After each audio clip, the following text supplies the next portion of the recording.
favorite. Imagine never being part of the family that gave you purpose. No Gumball, no Elmore, just the tank. Darwin wasn't born a Watterson. He was found, adopted, and became the heart of the family. But what if that moment never happened? Without Darwin, the Wattersons lose their glue, their sunshine, their balance. So what if Richard never took him that day? How different would Gumball's world really be? Let's find out. Before Gumball and the Wattersons, Darwin was just a regular goldfish floating in a bowl. No legs and no words. At least, not yet. He listened quietly to Gumball, babbled when Gumball dropped food, and wiggled when he tapped on the glass. He was a pet and not much else. He couldn't really act like a brother or friend yet, because he just couldn't.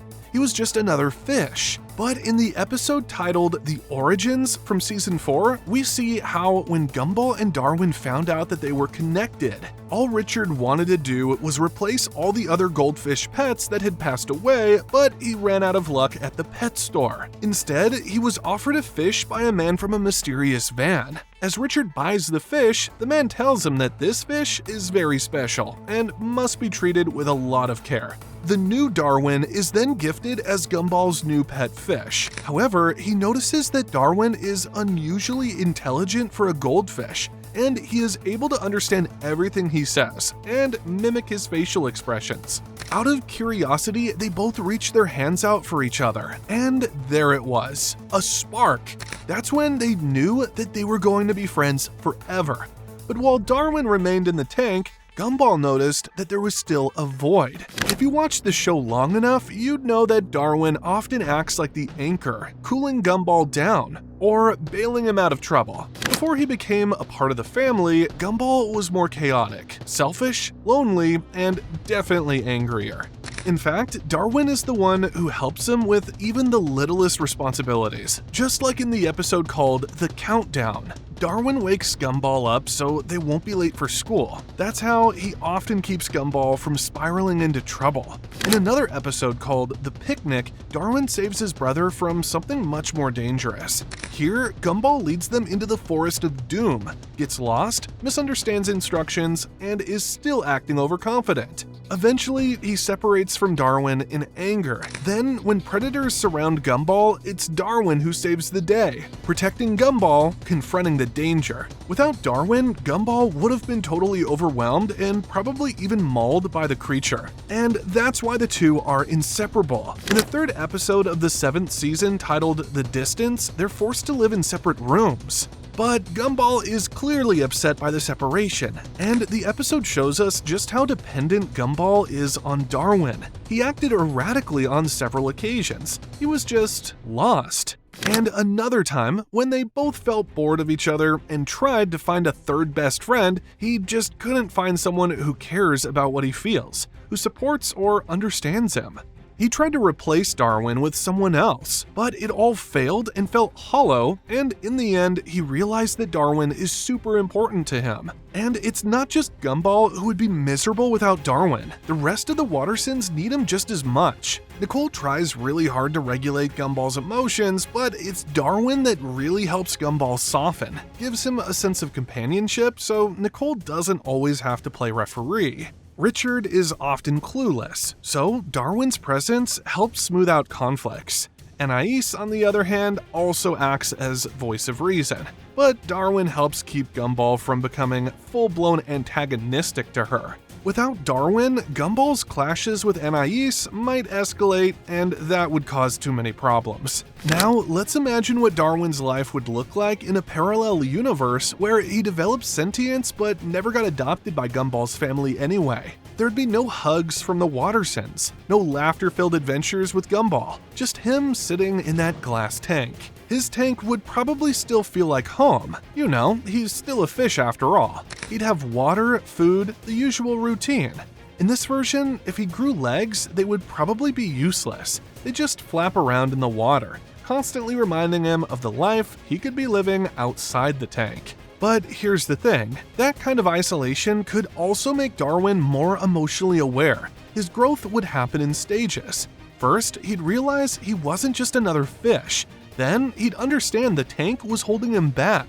Later, he'd notice other people, and that's where the urge to fit in would kick in. Another possibility is that somehow Darwin would still see Gumball, just never be a part of his life. Maybe he ends up a classroom pet or a fish in the corner of the Watterson home. He'd watch Gumball grow up, learning, messing up, getting into trouble, but he'd only ever be an observer. He'd be stuck behind glass, knowing that he could be, see, feel, and experience so much more. And finally, there's a darker side to this. Without Gumball's love, Darwin's cheerful nature might never surface. Instead, he could become bitter. The tank would only become a reminder that no one chose him, and that kind of neglect might turn him into the complete opposite of who we see now. But one question would haunt Darwin the most. If they never found me, was I ever meant to belong? But think about this for a second. Seeing that Elmore exists in a multiverse and their world is nothing but a simulation, Darwin could exist in another universe, but maybe not in Gumball's life. Only that he's not just a fish anymore, he's walking, breathing, and dreaming of one thing: finding Gumball. Now we know in the real timeline, Darwin becomes Gumball's loyal brother, the moral compass in his chaos. Like how in episodes like The Words, Darwin steps in when Gumball's honesty hurts people. But in this other universe, when Darwin finally knocks on the Wattersons' door, what does he find? A family that doesn't know him. Gumball doesn't remember the little fish he once had, because in this universe, Darwin never got adopted. Think about how each one of them would react to seeing Darwin for the first time. Nicole sees a strange orange creature on her doorstep, and instead of welcoming him, she's suspicious. Anais, curious as ever, might analyze him like an oddity rather than a brother. And Richard? Well, Richard might just mistake him for dinner. Meanwhile, Darwin actually has all the memories, all the love, and all the hope. But the Wattersons don't. It's like showing up to a reunion where everyone else has forgotten your name. He tries to act like family, laughing at Gumball's jokes, trying to sit at the dinner table, maybe even calling Nicole Mom. But instead of smiles, he sees their confused faces. And from the show, we've seen that Darwin is one to feel things very deeply. Just like in an episode in the 5th season called The Matchmaker, where Darwin confesses his love to Carrie. That episode is proof that Darwin feels deeply, sometimes more deeply than the others. Now, let's imagine him pouring out that same heart, but no one accepts it. No one even remembers him. That would literally crush him.